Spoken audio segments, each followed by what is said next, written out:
Maka orang beriman ya, yang mantap nilai imannya, tempat tidak jadi soal. Kadang-kadang dia merasakan penjara lebih indah dari alam terbuka. Banyak orang-orang beriman yang justru di penjara menghasilkan karya-karya besar.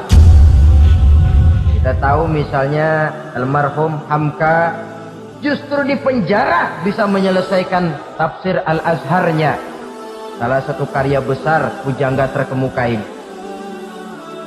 Macam Hasan Al-Banna, Abdul Qadir Auda, dan banyak lagi tokoh-tokoh Ikhwanul Muslimin merasakan justru penjara itu bagaikan sorga. Tidak bisa dibatasi oleh ruangan 2x3 meter. Jiwa yang merdeka tidak bisa dibatasi dengan teralis besi. Jiwa yang merdeka tidak bisa dibatasi dengan dinding tembok yang tebal. Jiwa yang merdeka mengembara, melanglang buana mencari idealisme yang ada dalam diri.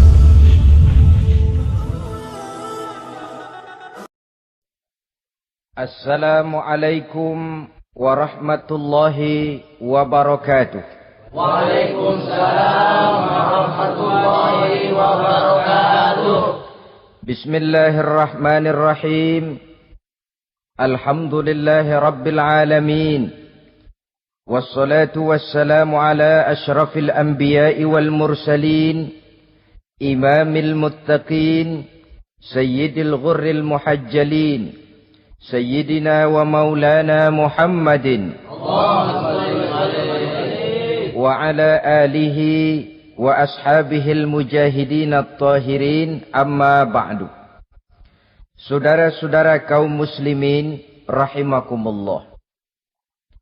Kejadian dan keberadaan kita dalam kehidupan di dunia ini merupakan kejadian dan keberadaan yang terima jadi atau terima beres. Artinya, tidak seorang pun di antara kita yang dahulunya pernah mesen untuk punya potongan seperti yang sekarang ini, punya warna kulit seperti yang sekarang ini, punya bahasa seperti yang sekarang ini. Seluruhnya kita terima jadi. Oleh karena kita terima jadi, maka Allah tidak menilai manusia dari rupa dan potongannya, tidak juga dari harta bendanya. Bersabda Nabi kita, Innallaha la yanzuru ila suwarikum wa amwalikum, walakin yanzuru ila qulubikum wa a'malikum. Sesungguhnya Allah subhanahu wa ta'ala tidak melihat potonganmu, tidak melihat harta bendamu, tetapi yang dilihat dan dinilai oleh Allah subhanahu wa ta'ala tidak lain adalah hati dan amal perbuatanmu. Kenapa rupa yang elok, paras yang cantik tidak dijadikan penilaian utama oleh agama? Pertama, karena yang namanya cantik adalah relatif. Tergantung siapa yang memandang. Yang menurut saya cantik, menurut saudara belum tentu cantik. Dan yang menurut saudara cantik, menurut saya mungkin jelek, enggak ketulungan. Oleh karenanya, di kalangan para ahli cinta ada perbedaan pendapat. Sebenarnya cantik yang bikin orang jatuh cinta, atau cinta yang menyebabkan orang jadi cantik. Dua-duanya bisa saja terjadi. Mungkin karena cantik orang lalu jatuh cinta, mungkin sudah kadong cinta biar gempor cantik juga. Tapi yang jelas cantik adalah relatif. Yang kedua, cantik itu temporer, berubah oleh pergeseran masa dan pertukaran waktu. Tidak ada orang makin ke ujung makin cantik. Sekarang dia sedang sweet 17-an, umur 17-an, of course cantik bukan alam kepala. Seluruh yang ada dalam dirinya menjadi syair di kalangan para remaja. Rambutnya katanya ikal berderai, pipinya bak pauh dilayang, lalu janggutnya katanya macam lebah bergantung, alisnya macam semut beriring. Kalau dia senyum orang pada lemes. Itu sekarang 2, 3, 10, 40 tahun yang akan datang, kalau dia senyum mungkin orang lari semua.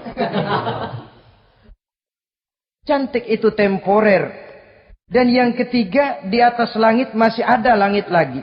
Di atas yang kita anggap cantik, rupanya masih ada yang lebih cantik lagi. Oleh karena itu, Penilaian inti dari agama bukan soal potongan, bukan soal harta benda, tapi hati dan amal perbuatan. Alangkah lebih idealnya lagi kalau hati yang baik dan perbuatan yang baik berada pada rupa yang elok juga. Inilah yang dinamakan kecantikan zahir dan batin. Dan ini yang dimiliki oleh Nabi Allah Yusuf alaihi salam yang akan kita bicarakan pada pertemuan kita kali ini. Pantas kalau pada saat kita berdiri di muka cermin, disunahkan kita membaca doa seperti yang diajarkan Nabi. Allahumma kama hassanta khalqi fahassin khuluqi. Ya Allah, sebagaimana telah engkau baguskan rupaku, baguskan juga kiranya akhlak dan budi pekertiku. Supaya kecantikan zahir diiringi dengan kecantikan batin.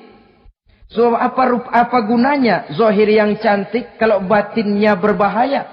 Itu yang orang bilang, apa guna katanya berkain batik kalau tidak dengan kebaya? Apa guna berparas cantik kalau melulu bawa bahaya? Saudara-saudara yang saya hormati, Nabi Yusuf alaihi salam diberikan oleh Allah ketampanan zahir dan batin. Artinya, zahirnya beliau memang tampan, batinnya pun memang beliau adalah baik. Dan inilah kebaikan yang berlipat ganda. Kadang-kadang ada orang yang tampangnya sederhana saja, tapi batinnya baik. Itu lebih baik ketimbang yang zahir dan penampilannya baik, tapi batinnya rusak. Maka kecantikan yang dianugerahkan Allah dalam kehidupan ini, sesungguhnya bukan untuk to show only. Bukan cuma untuk sekedar dipamerkan, jadi kebanggaan. Macam kontes ratu-ratuan yang manfaatnya hampir tidak ada. Kecantikan untuk disyukuri. Kecantikan untuk digunakan kepada hal-hal yang bermanfaat sesuai dengan perintah dari yang memberikan kecantikan itu.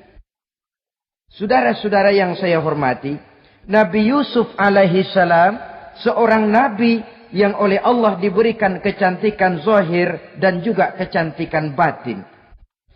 Beliau adalah putra dari Nabi Yakub, dari Nabi Ishak, dan dari Nabi Ibrahim alaihi salam.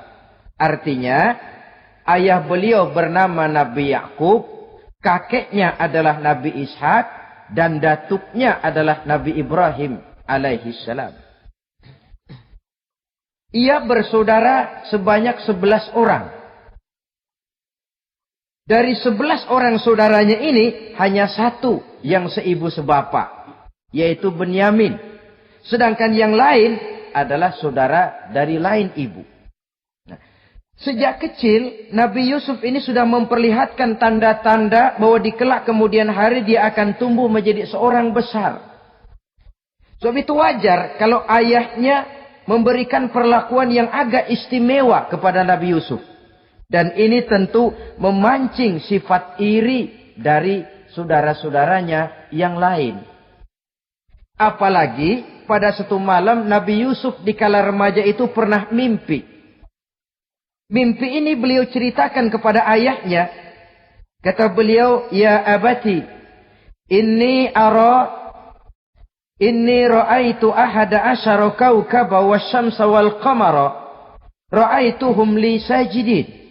Jadi satu hari Nabi Yusuf cerita kepada ayahnya, "Ayah, saya mimpi." Mimpi apa Yusuf?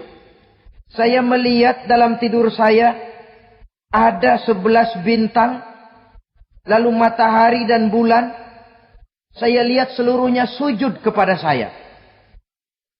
Ayahnya mendengar mimpi ini, mengerti takwil.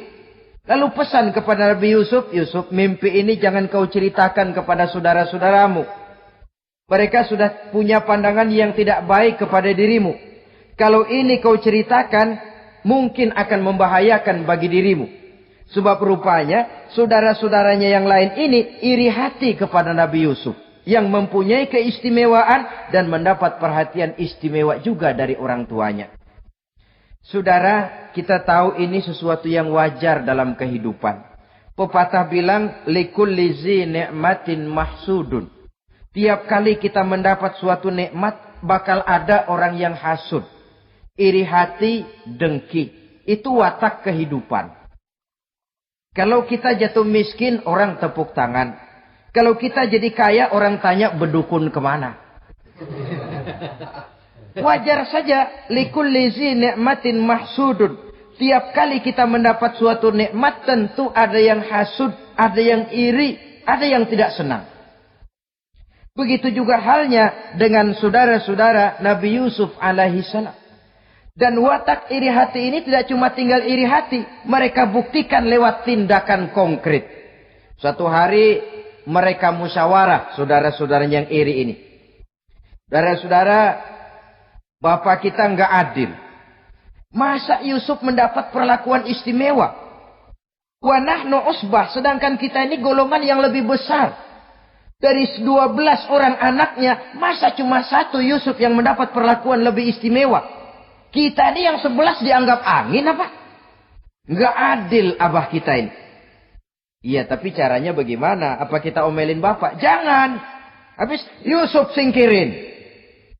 Kalau Yusuf nggak ada, kan anaknya tinggal kita. Praktis perhatiannya seluruhnya akan tercurah kepada kita. Nah, saya ingatkan bahwa hasud sering mendorong orang untuk melakukan segala macam cara. Artinya, orang itu kalau sudah dibakar sifat dengki, iri hati, dia rela melakukan apa saja. Pertama, agar nikmat yang ada pada diri orang lain hilang. Yang kedua, supaya nikmat itu pindah kepada dirinya. Andai kata tidak pindah kepada dirinya, ya hilang sajalah. Jangan orang lain yang dapat nikmat. Ini watak hasud. Ingin nikmat orang lain pindah kepada dirinya, atau hilang walaupun tidak pindah kepada dirinya, tapi yang bersangkutan tidak lagi mendapat nikmat. Untuk itu segala macam cara akan dilaksanakan. Ini dicontohkan dari usaha yang dilaksanakan oleh saudara-saudara Nabi Yusuf alaihi salam. Oke, setuju. Kita singkirkan Yusuf. Tapi caranya bagaimana? Gampang. Bunuh saja.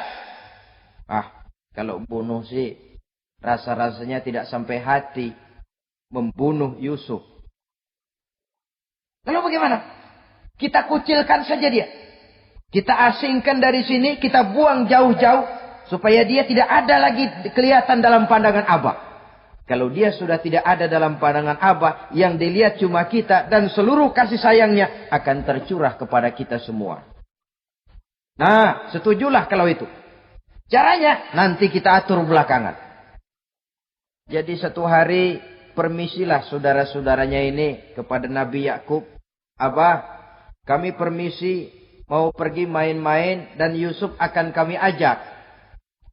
Kata Nabi Yakub, saya khawatir. Nabi Yakub sudah melihat gelagat yang tidak baik. Sudah ada semacam firasat. Saya khawatir kalau Yusuf kau bawa, nanti dia akan kena celaka. Atau dimakan oleh serigala, sedangkan kamu nanti akan lalai. Kata anak-anak yang lain, percaya dah Pak, saya akan jaga. Saya kan saudaranya, masa tega membiarkan Yusuf celaka atau dimakan serigala. Pokoknya aman, sip dah.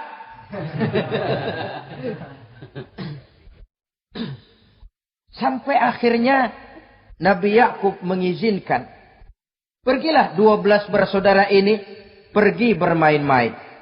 Mula-mula berkejar-kejaran, Yusuf ikut main kejar-kejaran. Lantas buka baju, Yusuf ikut buka baju. Sampai ketika tiba di tepian sebuah sumur tua,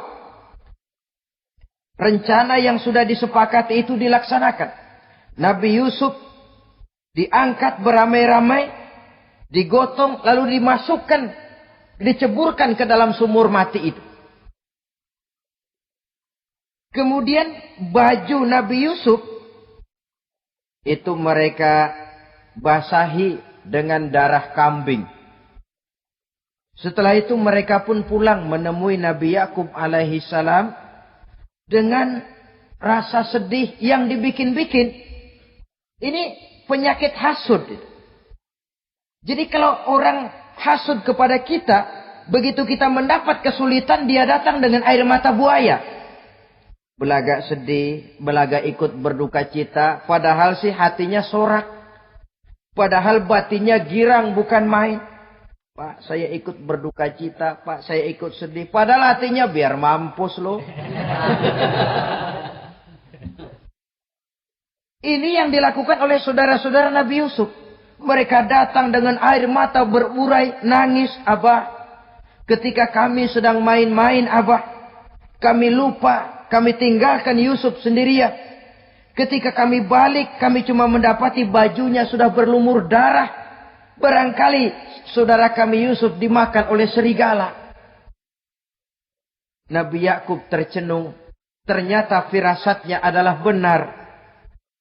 Baju Nabi Yusuf itu yang berlumur darah kambing, buatan saudara-saudaranya yang hasut tadi, diciumi dan dipeluk oleh Nabi Yakub. Kepedihan seorang ayah yang ditinggalkan oleh anak tercintanya. Saudara, adapun Nabi Yusuf alaihi salam tercebur di sumur mati itu. Sampai pada satu hari ada khalifah, ada kafilah niaga dari negeri Madian hendak menuju ke negeri Mesir, lewat di tempat itu. Ketika salah seorang mereka bernama Malik bin Dho'ar hendak mengambil air, timba diturunkan ke dalam sumur. Begitu diangkat, ini air kok berat amat. Makin diangkat, makin berat. Sampai di atas, bukan air, orang isinya. Ada orang di ember. Dia lihat rupanya sangat tampan, elok, cantik. Ini barangkali anak bangsawan ini. Parasnya begini cantik, begini tampan. Ini kalau dijual di Mesir nanti tentu harganya mahal nih. Order nih. Objek. Maka dibawalah Yusuf ini ke negeri Mesir. Setibanya di sana diperjualbelikan sebagai budak belian. Nah, nasib baik rupanya Yusuf ini ketika terjadi pelelangan dibeli oleh seorang pembesar istana, seorang menteri yang bernama Kitfir. Kitfir melihat, ini cantik anak remaja ini. Tampangnya elok, parasnya indah, kelihatannya budi pekertinya pun halus. Kita ambil saja ini, kata Kitfir kepada istrinya Zulaikha. Kita angkat dia jadi anak. Siapa tahu nanti dia memberikan manfaat yang besar bagi kita. Baiklah. Dan sejak saat itu, Yusuf dipelihara di rumah Kitfir dalam istana yang tinggal bersama istrinya Zulaikha. Menurut satu riwayat, 10 tahun lamanya Nabi Yusuf tinggal di tempat Kitfir. Dan selama 10 tahun itu, tentu terjadi perkembangan, baik jasmaninya maupun rohaninya. Dari anak-anak, ia berubah menjadi remaja, lalu meningkat ke arah dewasa. Makin matang kedewasaannya, makin tampan dan elok parasnya. Makin cantik budi pekertinya, ditempa oleh watak kenabian yang disiapkan oleh Allah Subhanahu wa ta'ala. Sehingga tidak heran, ketampanan Nabi Yusuf ini lalu jadi buah bibir di kalangan istana. Tidak cuma anak perempuan bangsawan, tidak cuma istri para penguasa, sampai kepada kelompok orang awam. Selalu berandai-andai, kalau saja, andai kata, umpama saya bisa berdampingan dengan Yusuf, kalau saja. Kata-kata kalau saja ini keluar dari perempuan-perempuan yang melihat Yusuf alaihissalam. Dan yang unik, kecantikan Nabi Yusuf itu, kalau dia berdampingan dengan orang yang jelek, si jelek ini ikut sedikit cantik.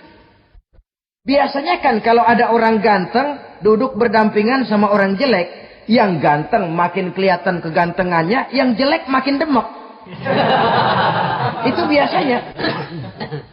Tapi kecantikan Nabi Yusuf ini tidak mengangkat orang lain. Nah, rupanya yang tertarik kepada ketampanan Nabi Yusuf ini tidak cuma perempuan-perempuan lain, juga termasuk Siti Zulaikha, istri daripada Kitfir, yang merupakan ibu angkatnya. Kalau pada mulanya Zulaikha merawat Nabi Yusuf sejak kecil dengan harapan nanti akan membawa manfaat. Setelah dilihatnya makin lama makin tampan, makin lama makin cantik, makin lama makin rupawan. Berubah rupanya rasa kasih sayang seorang ibu menjadi kasih sayang seorang perempuan kepada laki-laki. Dia merindukan saat-saat di mana dia bisa mencurahkan rasa hatinya itu kepada Nabi Yusuf alaihi salam. Hampir-hampir nyaris Zulaikha ini, kalau istilah anak muda barangkali, siang jadi kenangan, malam jadi impian. Kemanapun dia pergi, bayangan Yusuf juga yang selalu menggodanya.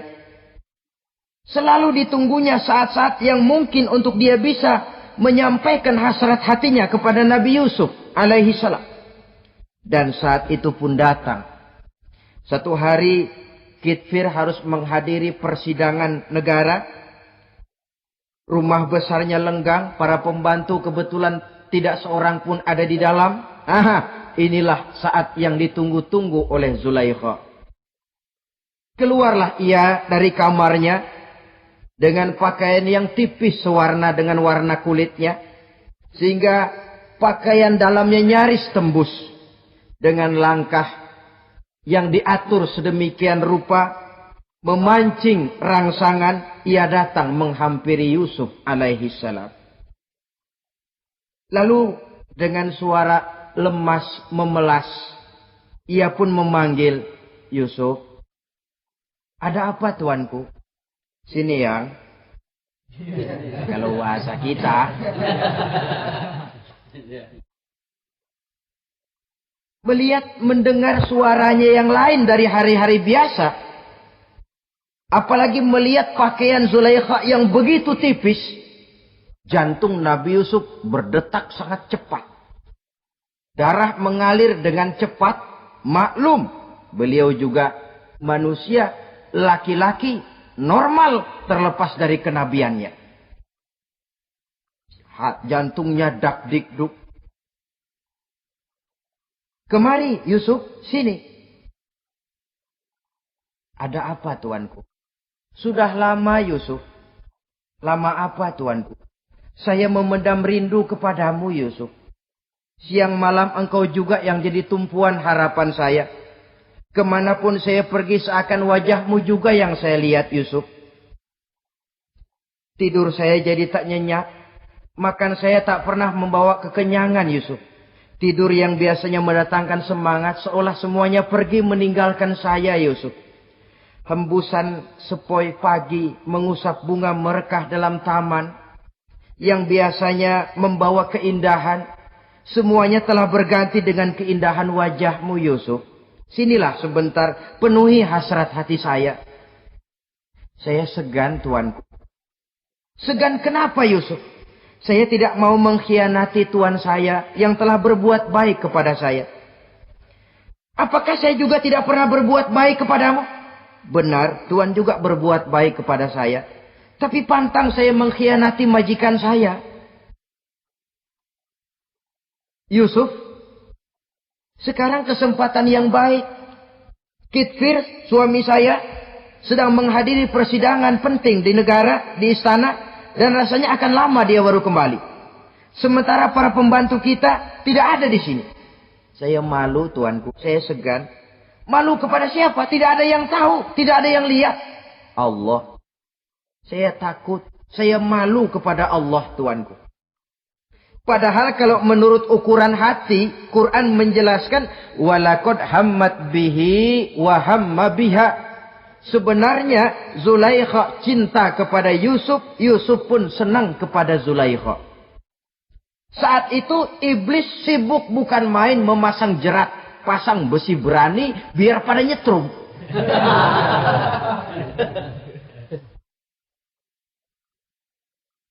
Zulaikha senang Yusuf. Yusuf sebenarnya pun secara manusiawi menyenangi Zulaikha.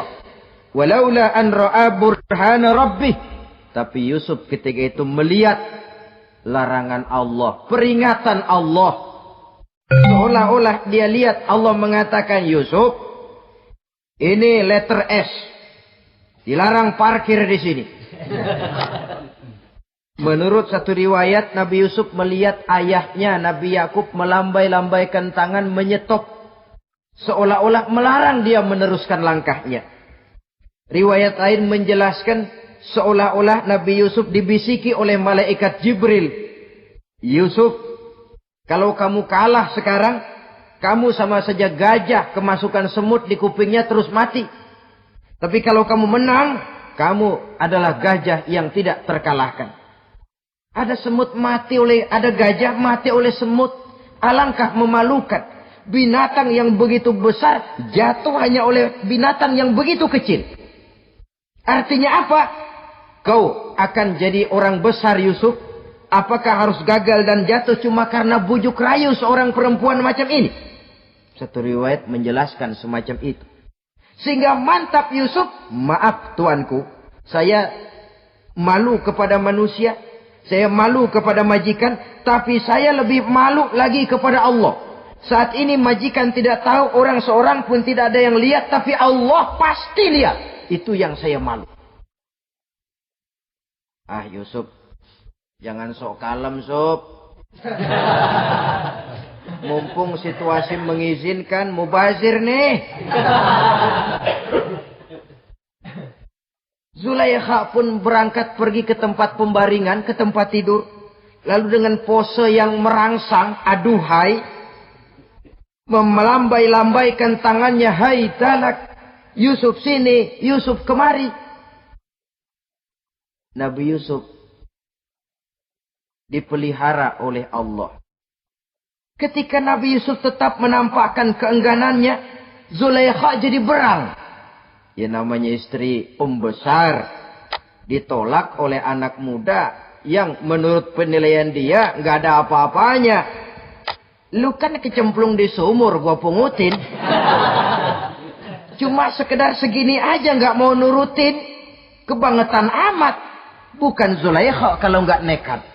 Dia bangun dari pembaringannya, gemes, dia hampiri Yusuf. Kalau cara kita diunyeng Yusuf itu. Dipaksa Nabi Yusuf berlari ke arah pintu. Ditarik bajunya dari belakang oleh Zulaikha. Sobek belakang bajunya ini. Begitu baju sobek, pintu terbuka. Kitfir, suami Zulaikha, datang. Orang Arab bilang yumsak mablul. Ketangkep basah. Ketangkep basah. Merah padam muka Zulaikha. Sementara Kitfir pun matanya merah. Tapi Nabi Yusuf tenang-tenang saja. Ya wong nggak salah. Tenang-tenang saja Nabi Yusuf. Bukan tenang karena pengalaman. Tenang karena memang tidak berbuat yang negatif. Kadang-kadang ada juga yang tenang tapi pengalaman. Oh buaya itu. Sudah ketahuan kepentok, ketangkep hansip, anteng aja. Itu bukan nggak salah, badak. Nabi Yusuf tenang karena memang tidak berbuat salah apapun. Nabi Yusuf tenang karena yakin dirinya benar. Sehingga mantap menghadapi kedatangan Kitfir yang sangat tiba-tiba itu. Adapun Zulaikha, ketika melihat suaminya berdiri di muka pintu, cepat-cepat dia berubah siasat. Inilah salah satu kelihayan makhluk bernama perempuan. Dia pandai bersalin rupa, dia pandai bermain minyak di atas air. Melihat suaminya datang, roman mukanya pun menjadi sedih. Air mata berurai membasahi pipi. Papa, katanya. Apa balasan bagi orang yang mau menistakan istri papa? Maksudmu apa, Zulaikha? Yusuf gile. Dia mencari kesempatan dalam kesempitan. Dia mau menodai kehormatan saya. Dia hendak memperkosa saya. Kata Nabi Yusuf, bukan saya, Tuan. Saya enggak. Yang benar Yusuf, enggak. Zulaikha yang memaksa saya. Betul Zulaikha. Tidak, Yusuf yang memaksa saya. Sampai akhirnya salah seorang dari isi rumah itu memberikan jalan keluar. Tuan Kitfir, begini saja. Sulit memang untuk dilacak kebenarannya. Cuma periksa saja baju Yusuf. Kalau bajunya sobek di belakang, Yusuf benar, Zulaikha salah. Kalau baju Yusuf sobeknya di depan, Zulaikha yang benar, Yusuf yang salah. Nah, apa artinya itu? Kalau bajunya sobek di belakang kan artinya Yusuf kabur, ditarik dari belakang. Tapi kalau bajunya sobek di depan, itu artinya Zulaikha nyakar-nyakarin baju Yusuf dari depan. Lihat saja. Pokoknya kalau bajunya sobek di belakang, Yusuf benar, Zulaikha salah. Kalau baju Yusuf sobek di depan, Yusuf salah, Zulaikha benar. Ketika diperiksa, dicek bajunya, betul sobek di belakang. Artinya, Yusuf benar, Zulaikha yang salah. Kata Kitfir, Zulaikha, jelas sudah bagaimana kejadian yang sebenarnya. Oleh karena itu, bertaubatlah kamu kepada Allah. Dan kau Yusuf, jangan ceritakan peristiwa aib ini kepada siapapun. Untuk menjaga nama baik kita bersama. Baik Tuan. Saudara-saudara kaum muslimin yang saya hormati. Tapi ya bagaimana? Serapi-rapinya menyimpan barang busuk, toh akhirnya tercium juga. Gosip ini akhirnya tersiar di mana-mana, terutama di kalangan para pembesar. Sehingga kalau kumpul para istri pejabat, Zulaikha jadi bahan gunjingan. Kan main bini menteri demen sama budaknya. Nggak salah apa tuh? Jadi bahan ejekan. Ya sebab tentu ukuran mereka yang belum pernah ngelihat Yusuf, kalau duren ketemu duren dong. Masa duren ketemu ketimun ya bonyok. Artinya nggak seimbang. Masa istri bangsawan tergila-gila sama anak angkatnya, sama budak beliannya, nggak masuk rasio itu. Zulaikha dengar berita macam itu. Sampai dalam hatinya, pantas saja kamu ngenyek saya, kamu meremehkan saya, karena kamu belum pernah lihat potongan Yusuf bagaimana. Akhirnya, dalam hati Siti Zulaikha ini timbul semacam dendam. Suatu saat, gua kerjain loh. Caranya gimana? Satu hari, para istri bangsawan ini diundang ke tempat Siti Zulaikha. Duduk di satu ruangan luas.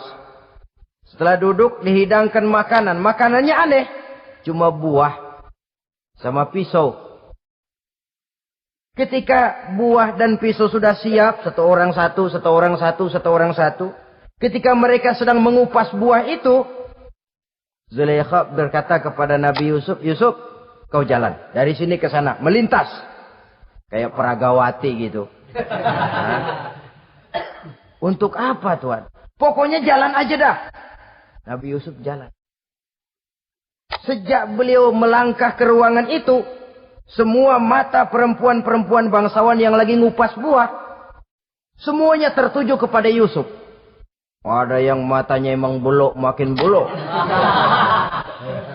Ada yang ngeliatin campur mulutnya menganga.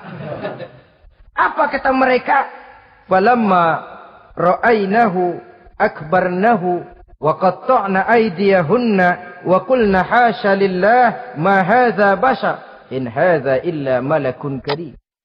Falamma ra'ainahu, ketika perempuan-perempuan itu melihat Yusuf, akbarnahu, mereka agungkan Yusuf.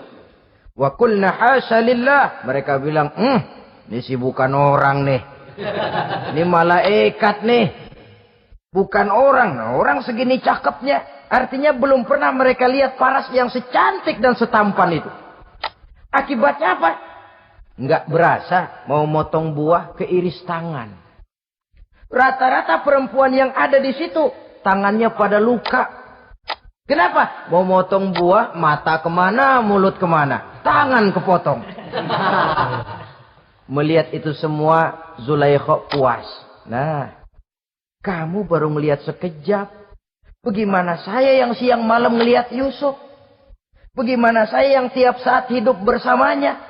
Bagaimana saya nggak merindukan dia? Ente yang baru pernah ngelihat sekelebatan udah motong tangan. Saya yang tiap hari sama-sama dia nggak celeng juga udah pantas. Saudara-saudara kaum muslimin yang saya hormati. Akhirnya untuk menjaga nama baik keseluruhannya, Nabi Yusuf pun mengalah. Karena berita ini sudah tersiar, Yusuf dipojokkan, tidak cuma sekedar dipojokkan, beliau dimasukkan ke dalam penjara. Tapi apa kata beliau? Rabbis sijnu ahabbu ilayya mimma yad'unani ilaih. Ya Allah, kalau memang karena resiko penolakan saya terhadap ajakan Zulaikha menyebabkan saya harus masuk penjara, penjara lebih saya sukai. Penjara lebih saya cintai ketimbang ikut kemauan Zulaikha. Saudara-saudara, kadang-kadang kita berpikir, kalau kesempatan itu datang kepada kita, mampukah kita menjatuhkan pilihan seperti pilihan Nabi Yusuf ini? Lebih baik penjara ketimbang mengikuti bujuk rayu perempuan untuk melakukan perbuatan yang menyeleweng ini. Ini yang dipilih oleh Nabi Yusuf. Tegar. Kalau memang sebagai resikonya saya harus masuk penjara, penjara lebih saya cintai, penjara lebih saya suka daripada mengikuti bujukan Zulaikha. Teguh karena suatu prinsip. Bukankah dalam perjuangan menegakkan akidah, kadang kita mendapat piala, tapi tak jarang kita berhadapan dengan penjara. Kadang kita disanjung, kadang kita dicaci. Itu romantika perjalanan dari yang namanya perjuangan. Tapi pilihan harus ada. Ketimbang ikut bujuk rayu perempuan yang mengajak melakukan perbuatan serong, penjara lebih saya cintai. Sudah pada saat hendak diajak tidak ada yang melihat, beliau menolak. Akibat penolakannya pun masuk penjara, tapi penjara lebih menyenangkan hatinya. Ketimbang hidup merdeka, tapi jiwa terpenjara. Inilah Nabi Yusuf barangkali. Biar badan masuk penjara, asal jiwa merdeka. Kita sekarang sebaliknya. Jiwa terpenjara tidak jadi soal, asal badan merdeka. Maka jiwa kita sering dijajah. Entah dijajah harta, entah dijajah pangkat dan jabatan, entah dijajah iblis. Jiwa kita yang terpenjara. Sementara badan kita merdeka. Nabi Yusuf tidak. Biarlah badan di penjara. Asal jiwa merdeka untuk menegakkan sesuatu yang hak. Saudara-saudara yang saya hormati. Adapun di dalam penjara itu, Nabi Yusuf satu sel dengan 2 orang bekas pelayan istana yang dituduh menaruh racun ke dalam hidangan yang hendak disajikan kepada raja. Yang satu tukang ngatur minuman, yang satu tukang ngatur makanan untuk raja. Siapa yang naruh racun nggak jelas, tapi dua-duanya ditahan. Sampai satu malam, teman satu sel ini dua-duanya ngobrol kepada Nabi Yusuf. Yusuf, kami ini dipenjara karena dituduh menaruh racun ke dalam hidangan yang dihidangkan kepada baginda raja. Siapa yang salah, kami sendiri tidak tahu. Saya enggak ngerasa naruh racun, kata yang tukang ngatur minum. Saya juga enggak, kata yang tukang ngatur makan. Sampai satu malam, mimpi. Mimpi itu diceritakan kepada Nabi Yusuf. Kata yang tukang ngatur minuman, Yusuf, saya mimpi. Saya memeras anggur, lalu menghidangkannya kepada baginda raja. Apa arti mimpi saya? Kata yang tukang ngidangin makanan, kalau saya Yusuf, saya ngimpi menjunjung roti di atas kepala saya, itu roti dipatokin burung. Apa arti mimpi saya? Saudara-saudara, Nabi Yusuf tersenyum. Adapun kamu yang mimpi memerah anggur, kamu akan keluar dari penjara bebas dan akan kerja lagi di istana. Adapun kamu yang mimpi menjunjung roti dipatokin burung, kamu akan dihukum mati, disalib, dan kepalamu akan dipatokin oleh burung. Ini tukang roti ngotot, bisa aja lu ah. Ya lempengan apa ramalannya? Ya bukan soal bisa nggak bisa, lihat aja kenyataannya. Cuma kepada kamu yang tukang ngatur minuman, saya pesan, kalau nanti kamu bebas kembali di istana raja, tolong ceritakan ihwal saya kepada baginda raja ini. Saya mendekam di penjara ini tanpa berbuat salah apapun. Baik, insya Allah Yusuf. Dan ketika persidangan memutuskan, seperti tepat yang diramalkan Nabi Yusuf. Si tukang menghidangkan makanan dihukum mati, si tukang menghidangkan minuman kembali kerja di istana. Tapi begitu kerja, dia lupa sama pesan Nabi Yusuf. Itu biasanya watak orang memang begitu. Kalau dalam keadaan kepepet, macam-macam janjinya. Begitu keadaannya longgar, lupa sama janjinya. Sehingga ada pepatah katanya, nolongin anjing kejepit. Waktu kejepit, kaing-kaing minta ditolongin. Begitu udah rapi ditolongin, yang nolongin bisa digigit. Saudara hadirin yang saya hormati, sampai bertahun-tahun Nabi Yusuf mendekam dalam penjara. Tapi itulah yang menambah kedewasaannya. Maka orang beriman ya, yang mantap nilai imannya, tempat tidak jadi soal. Kadang-kadang dia merasakan penjara lebih indah dari alam terbuka. Banyak orang-orang beriman yang justru di penjara menghasilkan karya-karya besar. Kita tahu misalnya almarhum Hamka, justru di penjara bisa menyelesaikan tafsir Al-Azharnya. Salah satu karya besar pujangga terkemuka ini. Macam Hasan Al-Banna, Abdul Qadir Audah, dan banyak lagi tokoh-tokoh Ikhwanul Muslimin. Merasakan justru penjara itu bagaikan sorga. Kenapa? Mereka yakin di penjara untuk sesuatu yang benar. Maka tempat tidak pernah jadi masalah.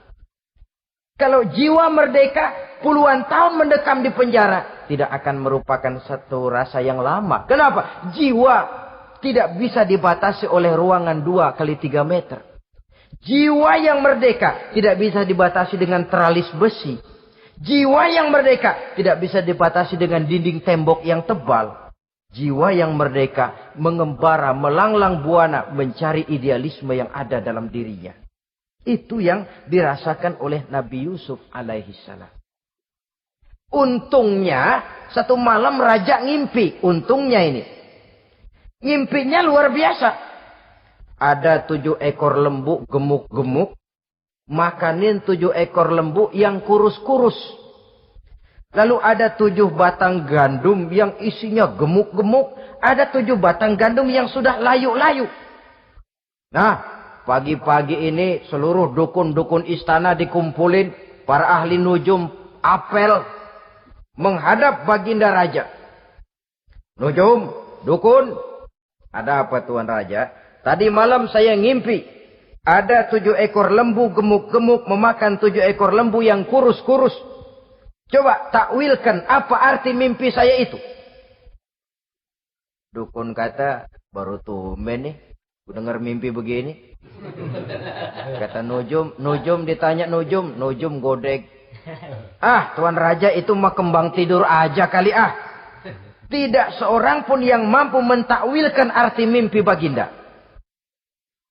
Sampai tukang minuman dengar lapor. Tuan Raja, ada apa, Mas? Saya waktu di penjara, ada seorang anak muda namanya Yusuf. Dia mentakwilkan mimpi saya dan pas seperti takwilnya. Ah, panggil Yusuf. Dipanggil Yusuf. Kain pintu penjara. Masuk tukang anggur, tukang minuman ini. Yusuf. Ente? Iya. Kemana aja? Itu dia Yusuf, kelupaan. Ya kalau kelupaan sehari 2 hari barangkali bisa ditolerir. Kelupaan bisa tahunan. Cuma begitu dengar ada mimpi, pikir tukang minuman. Kali aja ini Yusuf bisa takwilkan, kan jasa saya nemuin Raja sama Yusuf kan. Komisi lumayan. Begini Yusuf, Baginda Raja mimpi begini-begini. Barangkali kau bisa takwilkan, kau dipanggil menghadap Tuan Raja. Berangkatlah Yusuf menghadap Tuan Raja. Sesampainya di sana, mohon maaf Tuan Raja. Menurut takwil saya, arti mimpi Tuan Raja itu akan datang satu masa di mana 7 tahun lamanya negara ini subur, makmur, aman, tentram, gemah, repah, loh jenawi, toto tentrem, kertora harjo. Tapi akan datang setelah itu 7 tahun lamanya di mana musim kemarau membahana, tanah menjadi kering, panen gagal, rakyat diancam kelaparan. Dan kita harus siap-siap untuk itu. Itu takwil mimpi Tuhan. Caranya bagaimana Yusuf mengatasi krisis kelaparan ini? Ya kita bikinlah gudang-gudang untuk menyimpan makanan. Kalau lagi panen jangan mumpung. Ingat pada suatu saat kita akan paceklik. Sehingga kata orang-orang tua dulu, kalau lagi sehat, ingat dong bakalan sakit. Kalau lagi kaya, ingat dong bakalan miskin. Kesemuanya itu milik daripada kehidupan. Tidak ada orang yang ketawa terus dalam hidup. Tidak ada orang yang nangis terus. Semuanya silih berganti, datang pergi, patah tumbuh, hilang berganti. Dunia hari ini bikin kita ketawa, besok dia buat kita menangis. Hari ini dibuatnya kita senyum, besok dibuatnya kita berurai air mata. Hari ini dijadikannya kita kaya, besok dijadikannya kita kere. Pantas kalau orang bilang wamal hayatud dunya, Allah mengatakan wamal hayatud dunya illa lahun wa la'ib. Hidup dunia ini cuma sandiwara. Alhamdulillah. Ya, kita sekarang sedang memegang peranan. Ketika memegang peranan, ya jadi orang kaya peranan, jadi kiai peranan, jadi jenderal peranan. Sama saja dengan wayang golek. Gatot Kaca yang bertulang kawat berotot baja, punya ajian beraja musti, gagah perkasa, bisa terbang di angkasa. Hebat perkasa Gatot Kaca. Kapan? Waktu dipegang dalam. Yang saya muliakan. Betul apa benar? Terutama gagahnya Gatot Kaca, sakti mandragunanya sang Gatot Kaca. Kapan itu? Waktu dipegang dalang. Begitu peranannya selesai, sama dalang dimasukin ke kotak, diam aja Gatot Kaca. Ibu-ibu, terbang kayak enggak, diam aja. Yang saya cintai. Begitulah kehidupan ini. Gagah kita menyandang bintang 4 di pundak. Pagi ini gagah kita membawa harta yang banyak. Gagah kita membawa jabatan ini dan itu. Waktu oleh sang sutradara dimasukkan ke dalam lubang yang luasnya tidak lebih 1 kali 2 meter. Gak bekutik. Gak ada yang lawan. Jenderal yang berbintang 4 dilonjorin, dia yang lihat anteng aja. Besar manfaatnya. Habis peranan sudah sampai di situ. So itu wajar. Kata Nabi Yusuf, kalau lagi panen, ingat pada suatu saat kita akan paceklik. Hari ulang tahun. Jangan giliran panen, panen besar. Di daerah-daerah kita lihat, sudah panen pesta pora. Saya sering bukan bersyukur kepada Allah. Tapi kegembiraan itu diwujudkan dalam bentuk lain. Tontonan yang membuat lupa diri, bermabuk-mabukan. Tidak boleh kita lupakan. Sehingga kadang-kadang kalau di daerah itu katanya kalau musim panen, musim kawin. Musim paceklik, musim cerai. Saudara-saudara kaum muslimin yang saya hormati. Karena itu 17 rakaat. Dalam satu hadis Nabi ingatkan, ta'arraf ilallah firraha ya'rifka fisyiddah. Ingatlah kepada Allah di waktu kamu senang, supaya Allah ingat kepadamu waktu kamu susah. Mari kita lihat. Kalau waktu senang kita lupa kepada Allah, ya wajar. Kalau waktu Agustus. susah Allah juga lupain kita. Kalau sekarang kita dalam terjemahannya dengan kehidupan beragama, wa man a'rada an zikri Fa inna lahu ma'isyatan dhanka wa nahsyuruhu yaumal qiyamati a'ma. Siapa yang berpaling daripada peringatanku, kata Allah, aku akan berikan dia penghidupan dan kehidupan yang sempit. Yang mampu membangun Sempit diri. itu apa lalu tidak punya duit? Punya duit. Apa tidak punya harta? Negara Banyak kita harta. ini aman. Tapi banyaknya harta, Oleh tumpukan karena kita duit tidak adalah membuat satu hatinya bangsa makin yang luas. merdeka. Tidak membuat hidupnya makin lapang. Sempit, Kemerdekaan sempit, yang kita dan kejar, sempit. kita Itu nikmati, azab. kita rasakan, kita isi dengan Yang paling pembangunan celaka, sekarang wa ini. nahsyuruhu yaumal qiyamati Bukan. a'ma. Di akhirat kami kumpulkan dia bersama orang-orang buta. Bukan. Allahu Akbar. Jatah gratis Di padang dari mahsyar, Jepang. dikala orang sibuk, pusing dengan urusan Tidak masing-masing, turun dari langit, laksana buta turunnya lagi. embun. Yang nggak buta aja pusing. Kemerdekaan Mereka juga teriak-teriak, tidak qala muncul rabbi hanya lima dengan hasyartani a'ma wa qad kuntu basira. Ya Allah, kenapa kami buta? Padahal waktu di dunia kami melihat. kemerdekaan yang kita Allah kejar, jawabnya kita enak nikmati, aja. kita rasakan, Kazalika kita isi atatka dengan pembangunan ayatuna sekarang ini. fanasitaha wa Ditegakkan kazalika di atas al-yauma untayan tunsa. air mata, Rasain kuburan dan keringat, genangan dulu waktu di darah, dunia dan datang pengorbanan peringatanku nyawa. pada belaga pilon. Yang Kamu kadang-kadang lupakan, mereka sekarang tidak juga sempat pantas kamu menikmati dilupakan. kemerdekaan ini. Waktu susah kamu lupa, waktu senang kamu lupa Mereka Allah. berurai Waktu air susah mata, juga pantas peras kamu keringat, dilupakan banting Allah. tulang, alirkan darah, Waktu di dunia kau korbankan berpaling nyawa. dari peringatan Tanpa Allah. mereka Kalau sempat sekarang Allah menikmati. berpaling kepadamu juga adil. Walaupun kalau Allah mau tidak berpaling juga adil. Sebab Allah itu mutlak.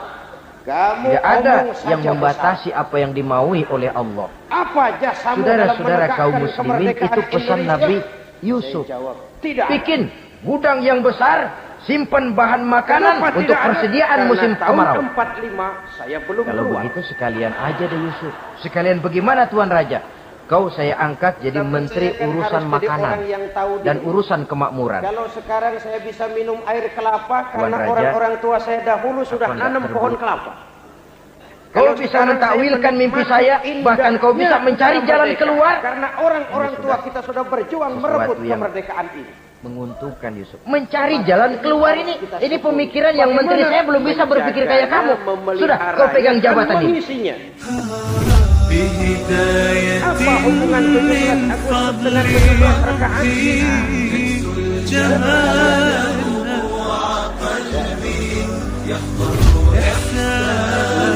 Orang-orang tua kita berjuang melawan Belanda. Senjatanya apa? نور الهداية Jenderal mana yang mau صدري taruhan? هو مبتدئ